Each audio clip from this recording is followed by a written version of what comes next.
Alhamdulillah. Bismillah. Assalamualaikum teman-teman semua. Alhamdulillah sekarang saya ada di Bukit Lawu, ini di Sakura Hills. Alhamdulillah nih dikasih cuaca sama Allah pagi ini cerah ya, alhamdulillah. Dan pagi ini rencana saya akan terbang ya. Jadi saya bawa 2 kuat, ini pakai GEPRC Pro ya, V2. Kemudian ini Google pakai Google G2 pakai BDI Patch. Jadi saya nggak pakai ORT atau nggak pakai roket helical ya, insya Allah cukup. Terus ini pakai Moz7. Nah ini terbangan pertama dipakai Moz7.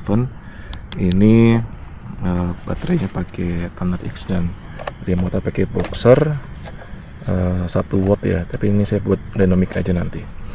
Oke, bismillah, doakan semoga selamat ya.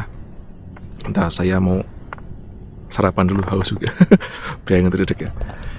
Ini take off-nya, ini kebetulan di kafenya lagi tutup karena kafe buka nanti jam 10 ya.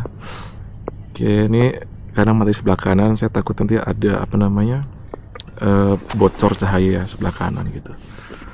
Oke, itu kawah canda di mukanya sudah mengeluarkan fumarol ya. Bismillah, semoga ada pendaki di atas, nanti kita sapa ya di atas. Oke, itu aja dulu. Saya minum dulu. Bismillah, doakan saya berhasil ya.